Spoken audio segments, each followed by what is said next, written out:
Welcome to the Changing Earth podcast with Sarah F. Hathaway, blending survival, fiction, and fact to bring you entertaining education that'll help you dream, survive, and thrive. And now, here's your host, Sarah F. Hathaway. Hi, welcome back to the Changing Earth podcast. I'm happy to have you with me here today. And we got some exciting things going on today. In our last chapter of Day After Disaster, Erika has left the safety and sanctuary of Henry and Carol's barn for the unknown. So we're going to hear an exciting chapter today. And this chapter that we're going to hear today is actually the guest that I'm having on today, Mr. Skip Buck. It is his favorite chapter. And I'm super honored to have Skip on my show today.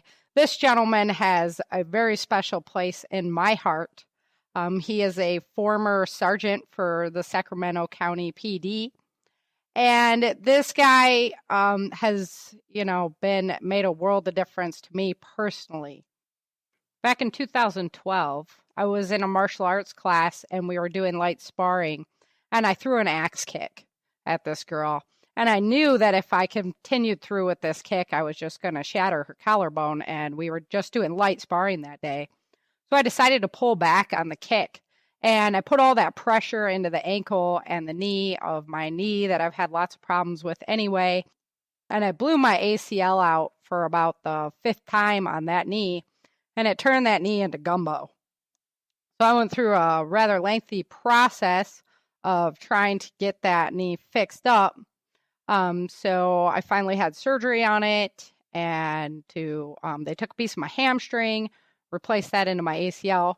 And in my recovery time, I only got so many visits to the physical therapist. So we had a local gym, went in there, and I started working out on my own. I've done lots of weight training in the past. And so I was in there, and I was getting bored with my workout. I was getting bored with my exercises.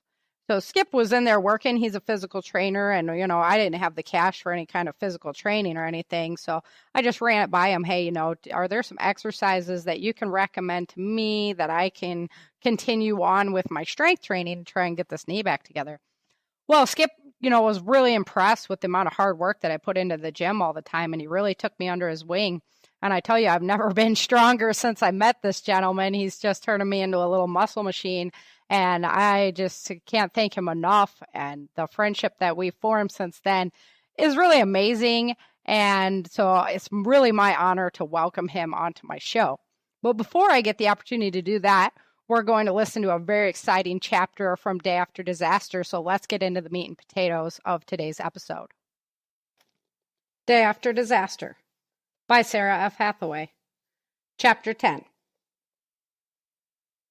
As Erika left that night, it was with a heavy heart and very mixed emotions. She was glad to be on her way back to her loving family, but she didn't even know if they would still be alive if she did make it home. So much had changed in just a few months that Erika had no idea what to expect from anything. Henry and Carol had been so kind to her. They had helped her when she could not help herself, and they fed her and nursed her back to a healthy condition that would allow her to make this journey. Then, when Henry and Carol's family arrived, the barn had been so full of life, and the sounds of children were very soothing. But in the end, Erika knew she could not stay. What would that accomplish? Would she ever know if her family and loved ones lived or died? She could not bear the pain of not knowing.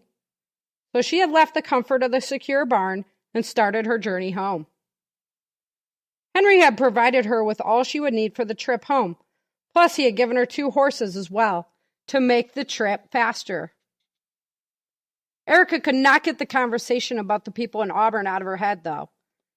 Henry and Harold had warned her that the people's desperation was the worst kind of evil, and even the normally docile people were stealing and killing to survive. And who could blame them? In the beginning, it was quiet and easy riding for the most part. The moon was full and the night was bright. The horses had to pick their way carefully along this alien landscape. But the stillness of the air was strangely comforting. Henry had warned her to stay close to the road so that she would know her way, but to beware of it as well. The roads continued to be major transportation routes, even though they were scarcely recognizable as the roads they once were. Refugees from the disaster, thieves scrambling to take the goods of others, and displaced wildlife were all using these routes as a way to get around. But they were not the smooth concrete structures of the past. They were now pitted with cracks and piled with debris. It made travel with automobiles very difficult, and ambush very easy. Even still, Erika could not fully wrap her head around the severity of the situation. She figured that somewhere, someone was mobilizing to rescue people. Maybe San Francisco and LA had been hit much harder, and her area was just too remote to be receiving help yet. She just didn't know. In reality, San Francisco and LA had been hit much harder.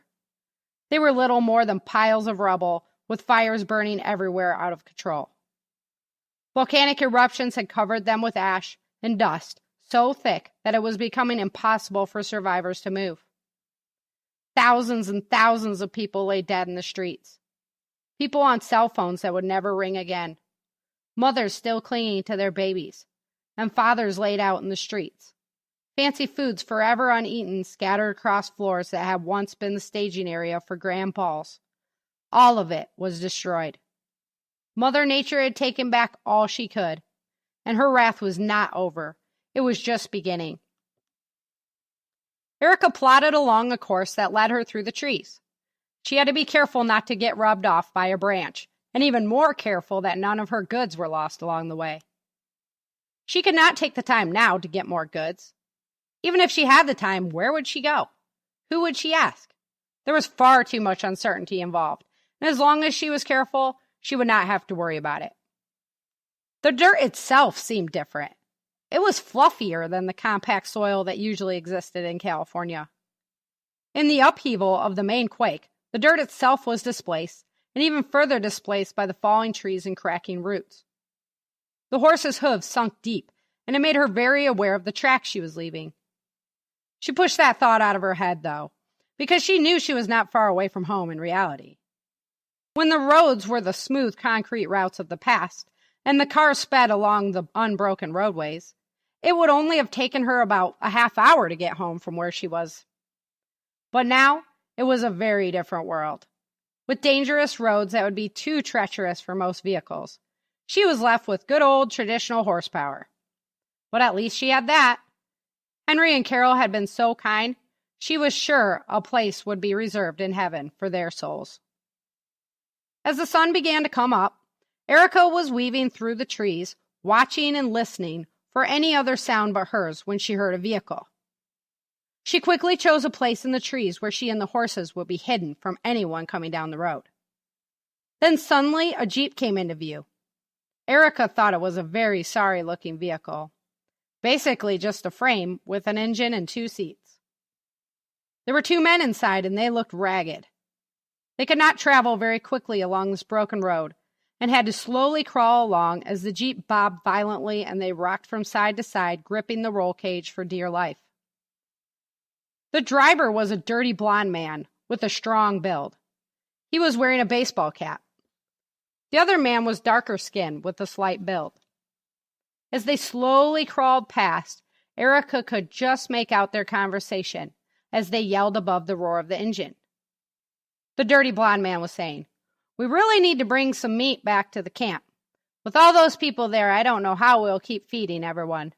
The dark man replied, "I know. If those scavengers hadn't robbed us blind, we would not be in this position.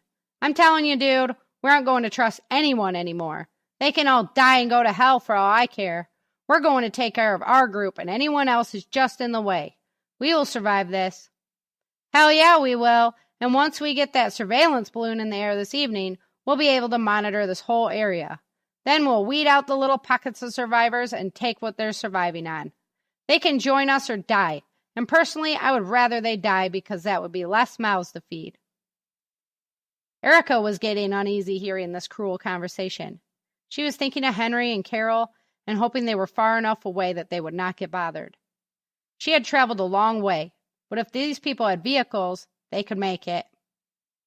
She was also worried that she would not make it through wherever they were camped without getting spotted by this surveillance mechanism that would go into effect tonight. Her uneasy thoughts relayed to the horses, and they began to fidget around a little. Erika tried to soothe them, but she was getting panicky herself. All of a sudden, the dark man hit the dirty blind man and said, "Hey, stop the truck, Dave." The sandy blonde man named Dave abruptly halted the Jeep. "What, Doug?" "I thought I saw something in those bushes over there." "What was it?" Erika was holding her breath, and it seemed that the horses knew what to do as well. They all held perfectly still, and Erika prayed to God that they would not see her. She didn't know what would happen if they did. Would they kill her? Would they kill the horses? Would she ever get back to her family? Finally, after what seemed like a lifetime, Doug said, "Oh, forget it. If it was a deer, we must have scared it off. We will send out a couple of hunters this way tomorrow to see if they can find it and bring us home some meat." "You're right," grumbled Dave. "Let's finish the perimeter check and get back. I'm sure someone back at camp is pitching a fit about something." Dave got the Jeep bumping along again, and their conversation and engine noise faded away into the distance. "Oh, Artaz, was that close!" Erika exclaimed to her horse as she let out a huge breath and slumped down to pet the horse. "We almost got ourselves into some big trouble. Let's make sure we stay away from their perimeter and get the heck out of here as fast as possible." "What about Henry and Carol? Should we go back and warn them?" Erika knew in her heart this was not really possible. It would take her too long to get back, and then what good could she really do them? Henry and his son were setting up defenses anyway. They knew what was out there. In the end, Erika decided to continue on as fast as the horses could go in this broken landscape. It was very tough because every bit of ground everywhere had been rippled by this earthquake. There was no escape. Trees that once stood tall and straight, delicately outlining the road, were now pointed sideways because the earth they were rooted in was so skewed. Erika's attempt at traveling in a straight line turned into more of a zigzag around this tree and then that one. One would be shooting off at a left angle and the next one to the right, and all the while she had to keep the road fairly close but not too close. Plus, she constantly had to be aware of who might be on it. The sun came up big and bright. All that day, Erika was completely freaked out. The horses felt her anxiety and stammered and tripped because they were trying to use their great big ears to pick out even the smallest of sounds. Erika did not even stop to eat. She was too nervous. She figured if she could just keep going, this whole ordeal would come to an end all the sooner. When she found her home and her family, they could hunker down together and wait for the help that was bound to come sooner or later. To settle her mind down, she thought about riding when she was young. Erika had a quarter horse named Red, and she and Red had many great adventures together. They had gone soaring through the cornfields, jumping irrigation trenches and fences as they dashed along. Her mother had always worried about her out riding alone. She had made Erika take her cell phone with her every time, and Erika wished now more than ever she could call for help. But the phones did not work. Erika was on her own. If she lived or died now, no one would know. They would never know how far she had come, and anyone who found her would have no idea who she was or where she was even going. In these desperate times, they probably wouldn't even give it a second thought to begin with, Erika thought to herself. The sun began to dip down, and Erika knew she would have to stop soon. If anything, she would need to feed and water the horses. They were thick with sweat from the day's anxious traveling, and Erika's tummy was rumbling as well. The stress of her day and the lack of food were finally catching up with her. She made a mental note of where the road was she was following, and decided to turn further into the woods to hide for the night. Tomorrow, she would have to go through part of town to get across the river. She knew this would be the most dangerous part of the journey she would encounter.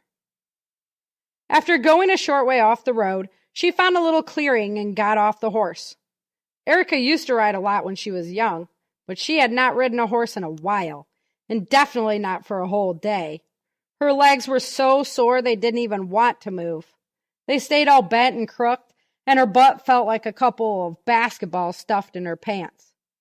She hobbled over to the pack that was on Kit and got grain for the horses. She decided to take their bridles off so they could graze in their halters for a while, but she did not unsaddle or unload them all the way, because she was afraid she might have to make a fast getaway. She got out a little piece of beef jerky and chewed on it, but she mostly ate the fruit and vegetables that Carol had packed for her.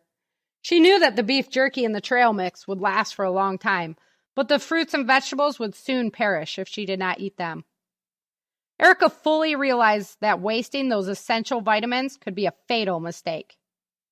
After she and the horses had eaten and had some water, Erika got a blanket and put it down on the ground.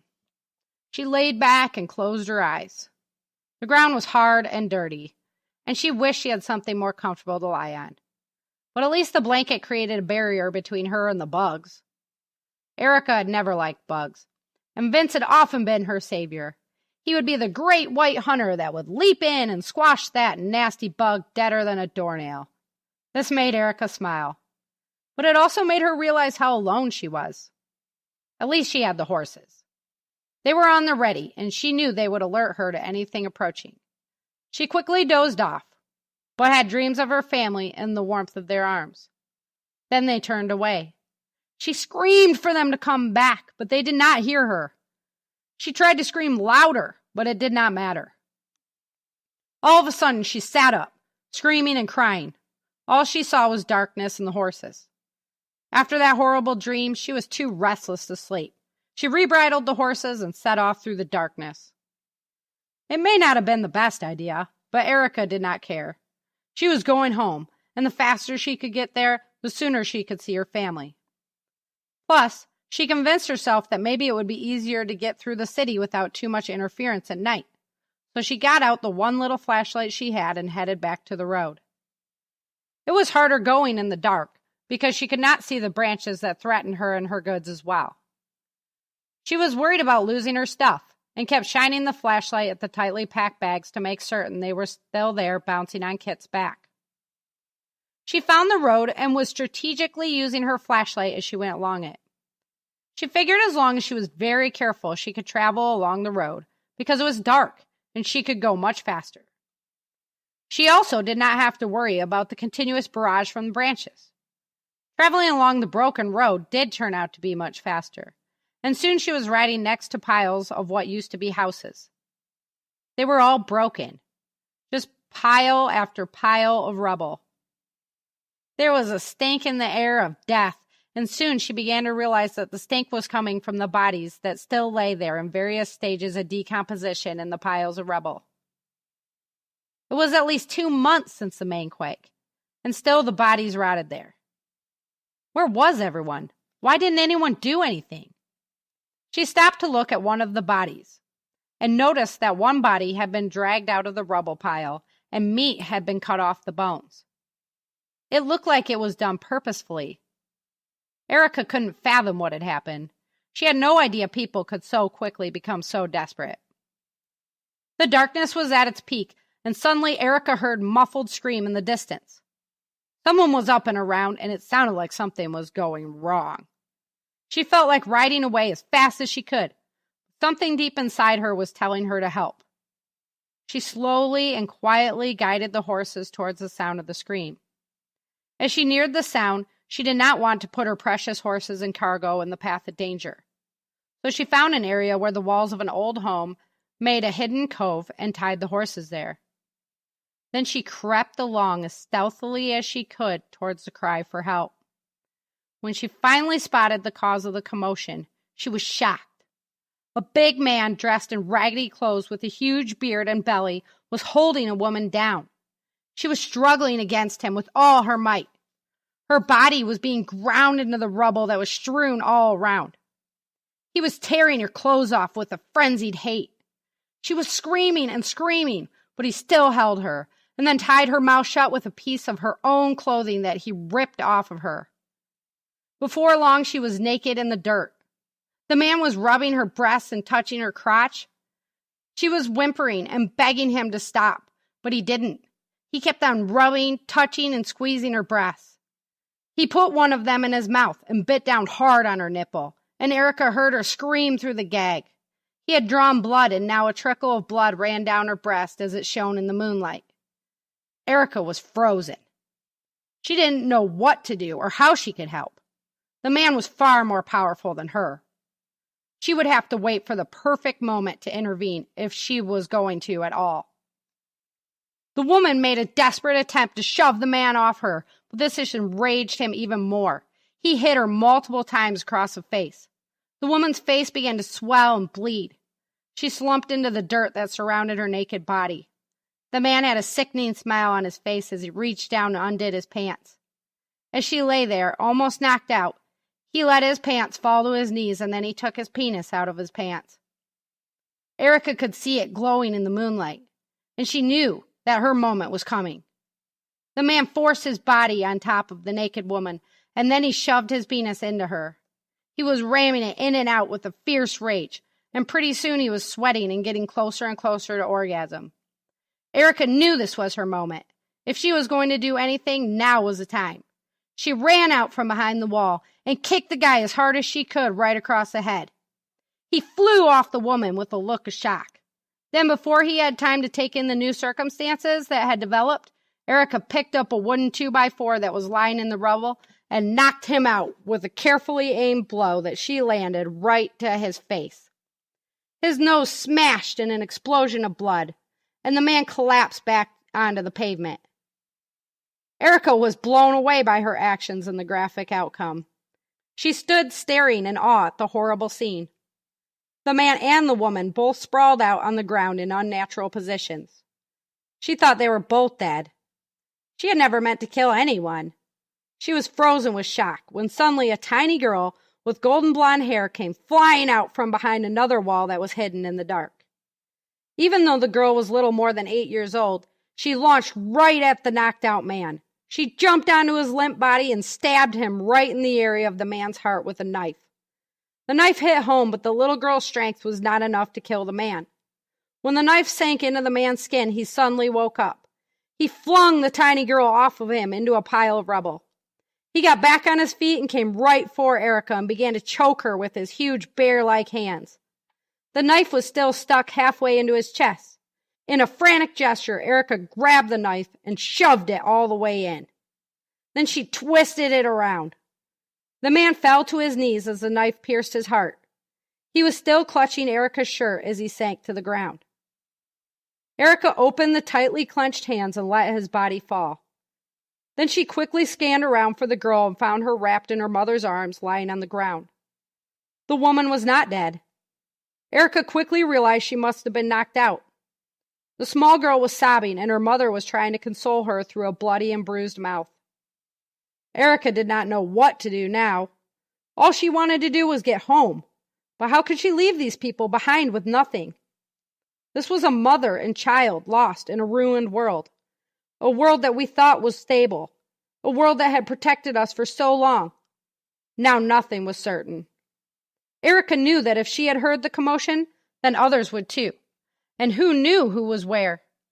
Plus, what if someone had found her horses and supplies? Then she would be in some major trouble. Her heart pounded as she thought desperately for solutions. She decided to drag the woman over to the horses. At least that area was more sheltered and easier to defend. She grabbed the woman quickly by the shoulders and began to drag her towards the horses. The little girl screamed, "What are you doing to my mommy?" Erika replied quickly without even looking at her, "My horses are over there. We'll be safer." The little girl grabbed her mom's legs without question and began helping Erika drag her mom over towards the horses. When they got there, the horses were fine, and all the bags were in place. Erika sighed with relief. The little girl was in shock. She just stood there, wanting to know what to do next. Erika felt exactly like the small girl looked, but she wanted to be strong and help this little girl. "You can let her legs go now. I will get her a blanket," Erika said to reassure the little girl. The girl gently let her mom's legs go and sat down next to her. Erika grabbed a blanket from the pack and put it over the woman. She groaned and said a muffled thank you through her swollen mouth.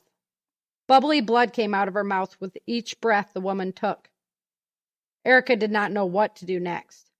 She wanted to leave as soon as possible. But what was she going to do about these stragglers? Erika got some water and a rag out of her bags. She washed the blood off the woman's face and began to assess her condition. It did not look good. Her face and skull were very swollen, which meant she might have some serious internal damage to her brain. Her body was completely bruised, especially the area around her ribs. That was also a very bad sign. And judging from her labored breathing, Erika guessed that she had a punctured lung. She sat back when she was done. Her hands were bloody and she was exhausted. "It doesn't look good, does it?" the girl questioned quietly. "No, honey, it doesn't look good. We'll have to wait and see, though. You never know what'll happen." "What is your name?" Erika said, trying to sound convincing. "My name is Star." "How old are you, Star?" "I am 8. "Where's your daddy, Star?" "Daddy is dead. He died when the house fell down. Mommy and I have been hiding here for a long time, and we've always done a good job of hiding from the bad people until tonight." "What bad people, Star?" Erika's curiosity was piqued by Star's comment. "The bad people that took all the cars. They have a base where they stay. Remember where the grocery store used to be with the other stores around it? Well, they took over the grocery store and ate all the food.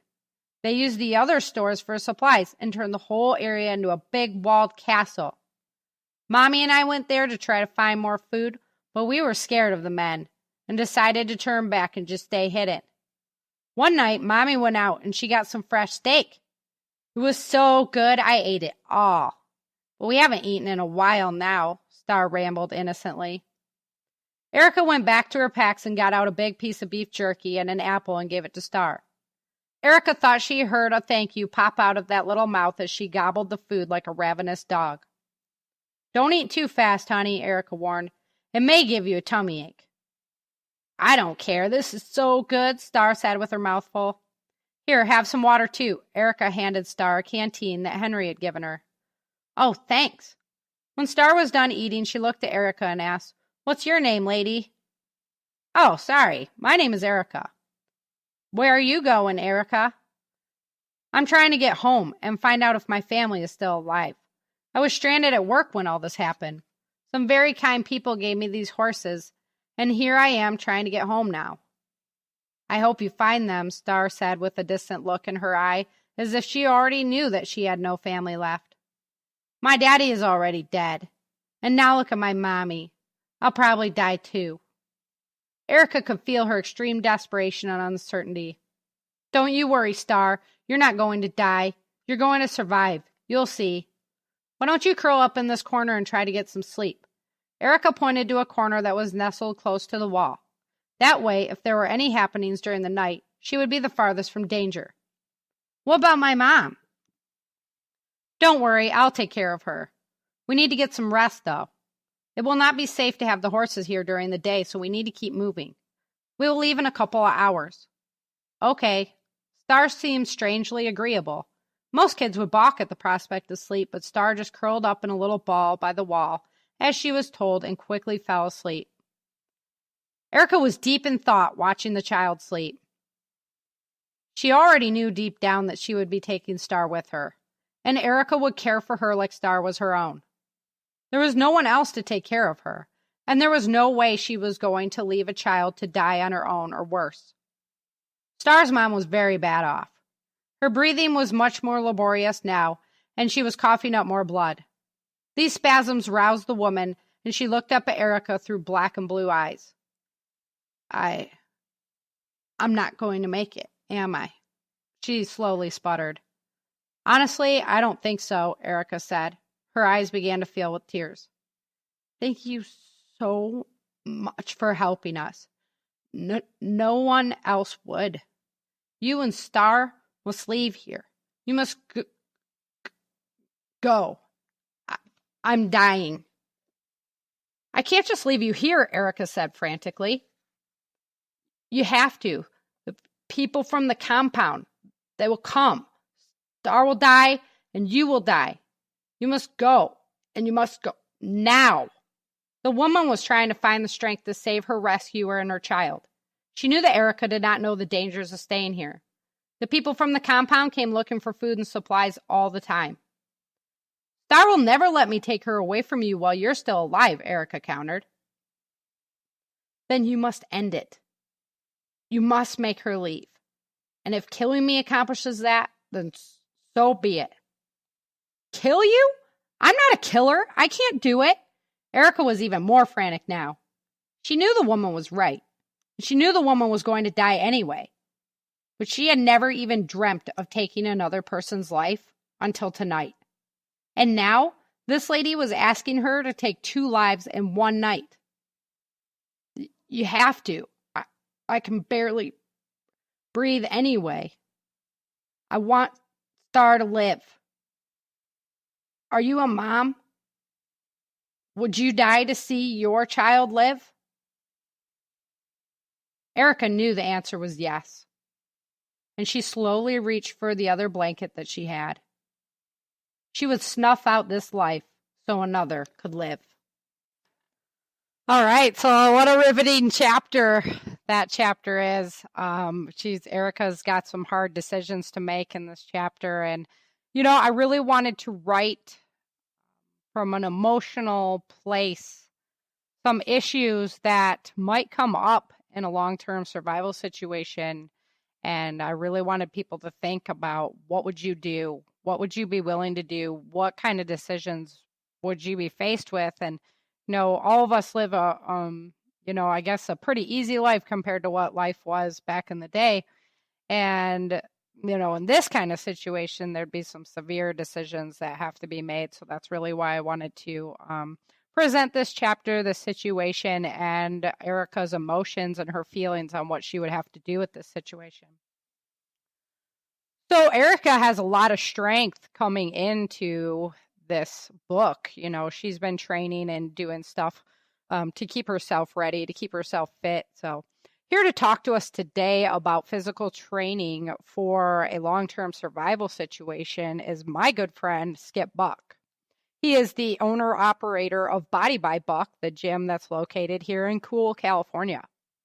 He was adopted at the age of 9 and raised in Southern California in the San Gabriel Valley. He attended Rosemead High School and was actively involved in sports, student leadership, choir, and school plays.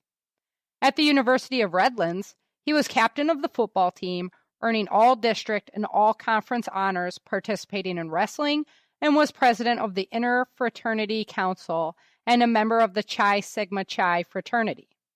He graduated from the University of Redlands in 1979 with a BA in physical education.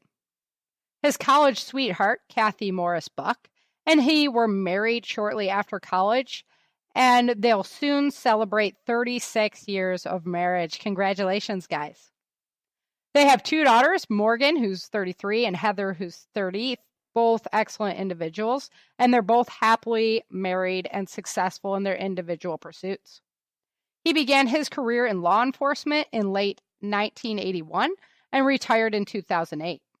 During his career, he worked custody, patrol, chief coroner's investigator, narcotics task force, SWAT, youth and community services, a DARE instructor, family abuse, homicide, felony assaults, career criminal apprehension team, child sexual assaults, vehicle crimes, and homeland security.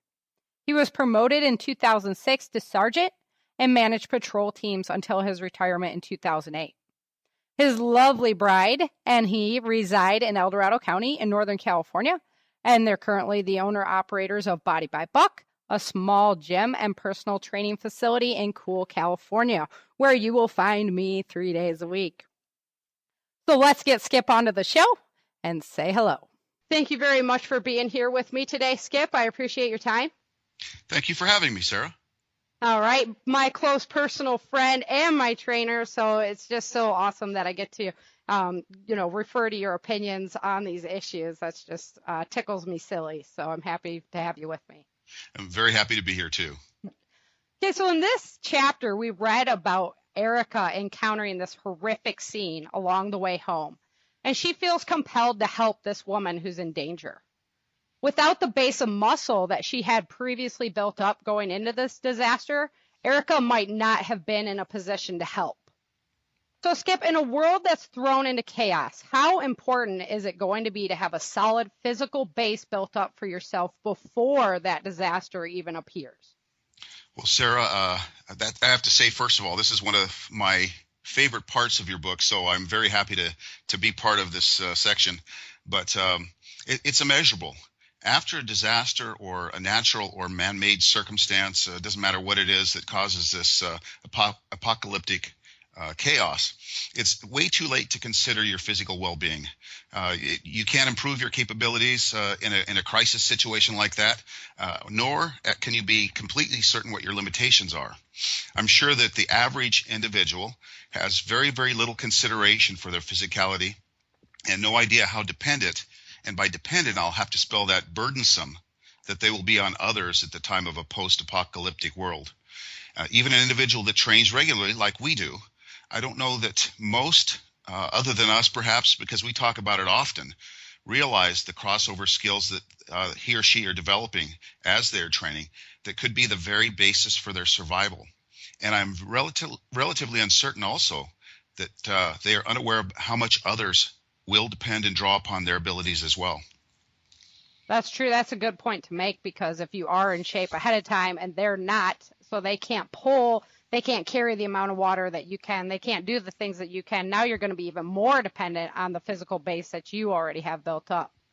Absolutely. We talked about this just off the cuff here recently with our move. My wife and I, both being almost 60 years old, were able to come up and traverse a number of stairs and overcome the obstacles and do what we needed to do just in a normal circumstance like moving. But imagine the tremendous burdens that you'll face, like you said, just getting water, anything of that nature in a situation like that after a disaster. Yeah, I agree. It's important to have it ahead of time. You don't want to be, some of the exercises that we go through, you know, we have days where we are feeling like we can't move and we're in good shape. Imagine, you know, having nothing and now you're burning 3,000 plus calories a day in physical activity. And how you're going to feel in 2 days is you're not going to want to move at all. Exactly. And movement might be what will allow you to survive. And so by not having that ability to, if nothing else, know what it's like to reach your thresholds and continue, you're right. It's a great detriment. So what are some of the risks of carrying too much or too little weight? And if you were going into this post-apocalyptic setting? Sarah, by too much weight, I think I'd have to carry or consider the worst case scenario, an individual that's extremely obese.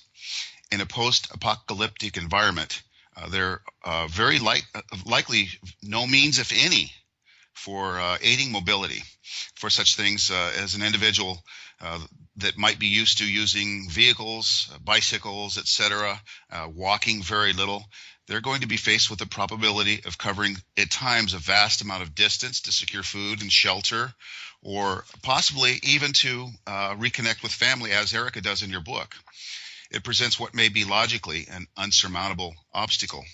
Ideally, an individual with a high degree of muscle to body weight ratio would be ideal. What that is individual, really. It depends on how big you are, how much muscle you carry, and such. But anyway, and it's also, if it's coupled with a significant level of cardiovascular fitness, you'd be much better suited for the daily rigors of such a harsh environment. It is difficult, however, with many of the luxuries we enjoy today, to really envision a world where water and ice and shelter are your new gold standard. My wife and I had, I guess you could say, the opportunity to be in the 100-year storm in Oregon. And the common denominators there, in huge lines with 120, 130 mile an hour winds having destroyed everything on the coast of central Oregon, was water and ice. That was it. And you waited forever for that.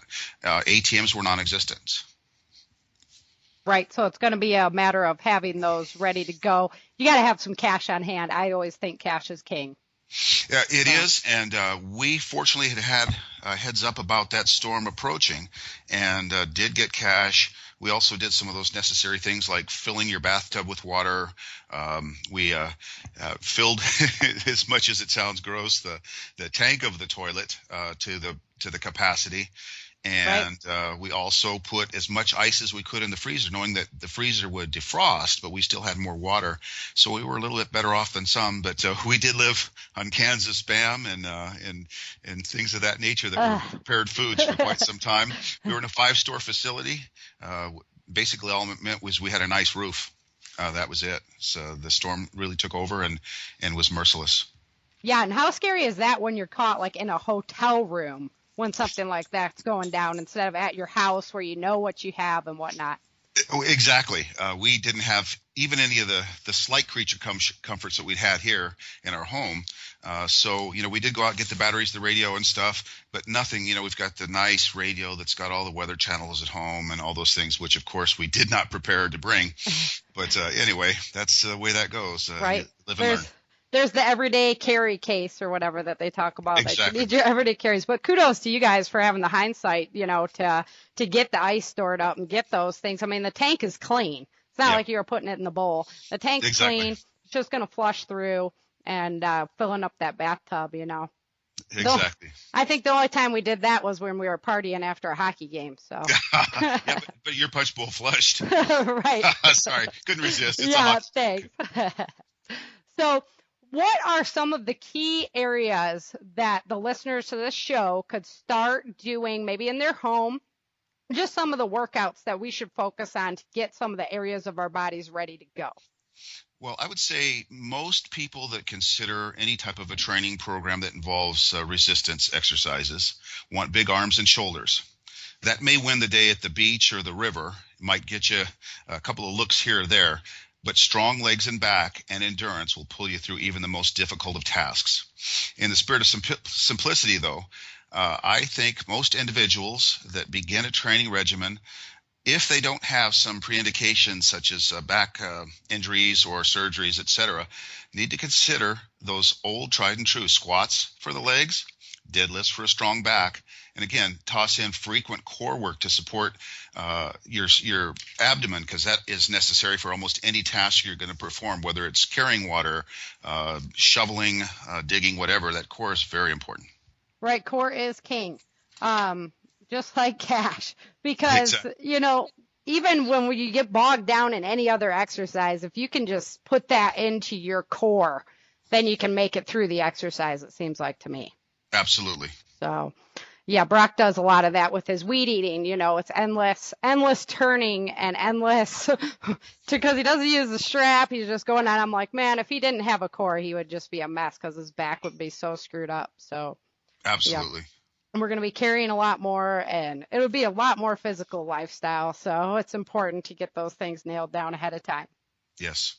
So your favorites are you're going to lean towards squats, your deads, the core work, and just, stay there, then just get the endurance up. Basic multi-joint exercises, and not so much of the specific exercises that, work just to build the arm or just to build the shoulder. Certainly, if you have the time and the ability to also include that, that's great. But if you do not, just the basic core exercises. And I would throw, bench squats and deads, the old powerlifting triumvirate there, as the ones that are the most useful in a short period of time, and it requires less in terms of equipment that you might have at home if you're not lifting in a gym. Right, and everybody doesn't have the big budget to go out and buy workout gear, so there's lots of cool things. When we didn't have access to the gym before you opened up your beautiful facility, we were out there, with the hockey stick and water jugs. So it's really I'm sorry.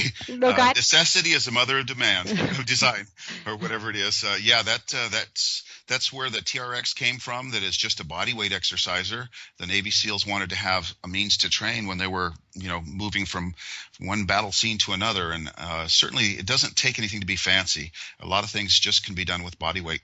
Yeah, and the TRX is a beautiful tool. If you guys aren't familiar with that, it's basically just a strap with handles that you can get in all kinds of positions for. And as a skater, I love it because you can do the single leg squats really easily, and there's a whole bunch of cool ab workouts you can do with them. So the TRX, I'll definitely provide a link to that in the show notes as well so that people can check that out. Sounds great. Yeah, and the other one that I saw just the other day, watching American Ninja Warrior, the guy was training, he had a bar that he put square concrete. He just concreted in squares at the end of the bar. And I was like, that's ingenious right there. That reminds me of my youth. When I first started deadlift, I would just take these square blocks of concrete, and we had a big piece of steel rebar.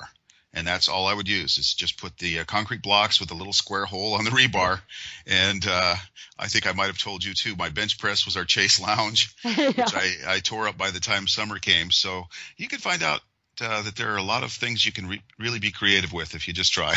Right. Yes. And like you say, it's necessity breeds the, invention, because it's just so important. There's really no excuse for space. There's no excuse for not having the tools, because you can do them just free weights and with no weight, and just do them over and over and over, do them really slow so that those muscles just burn. So there's really no excuse to not get out there and be getting in shape and preparing yourself.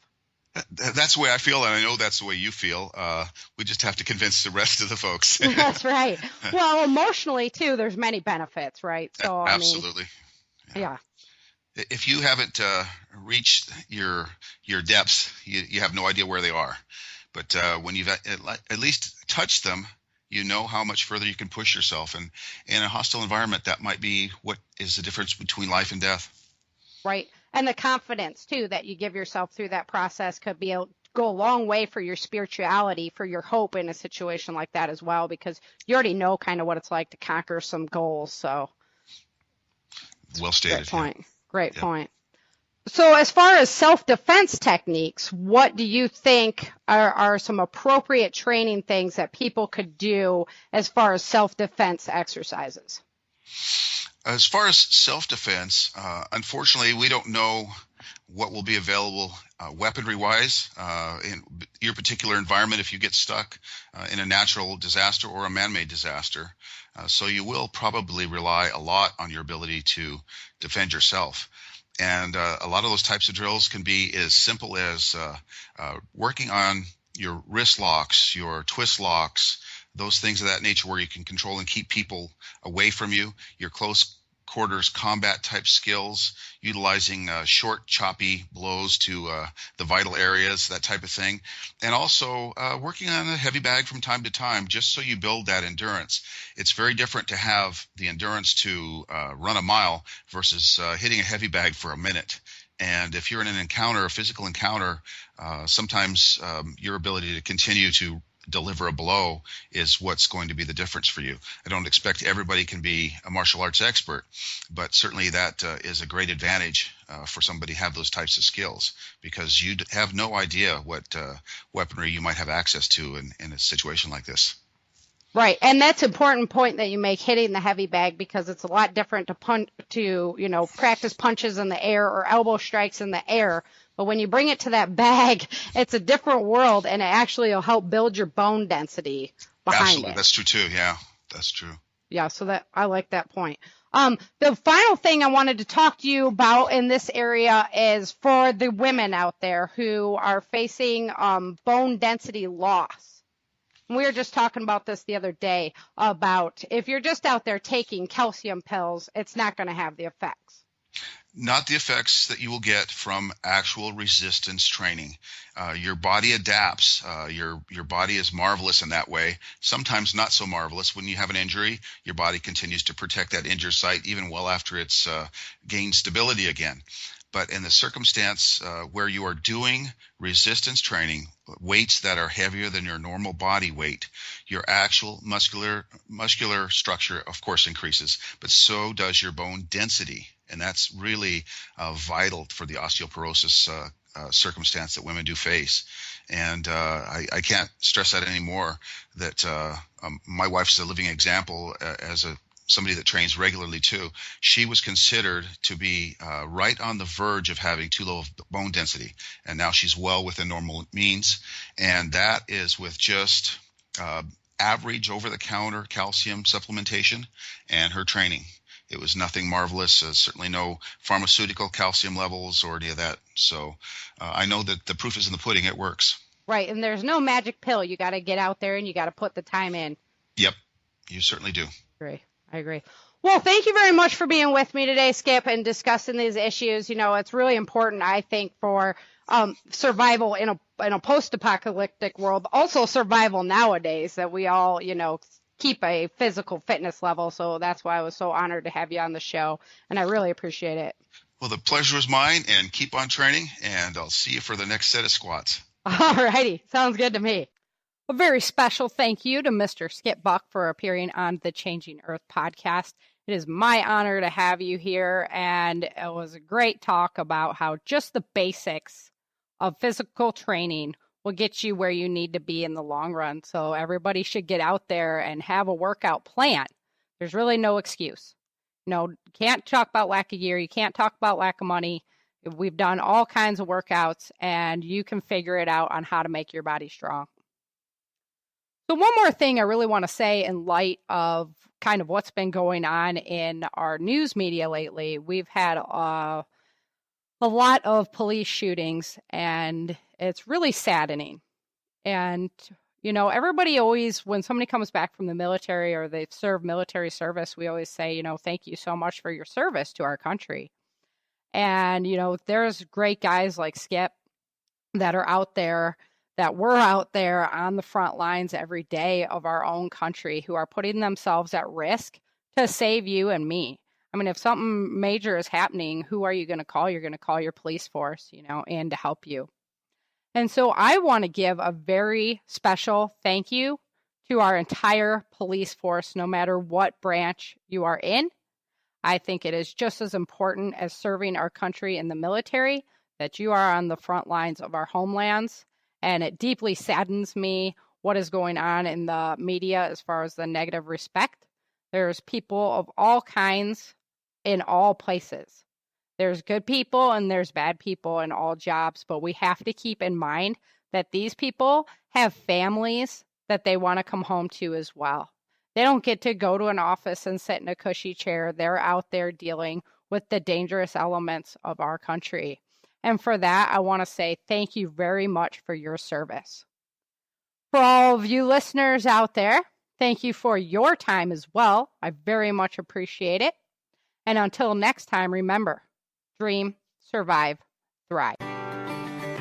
Thank you for joining Sarah for this episode of the Changing Earth podcast. Don't forget to pick up your copy of Day After Disaster at www.author.sarahfhathaway.com. If you love this podcast, please head over to iTunes and let everyone know by leaving a review.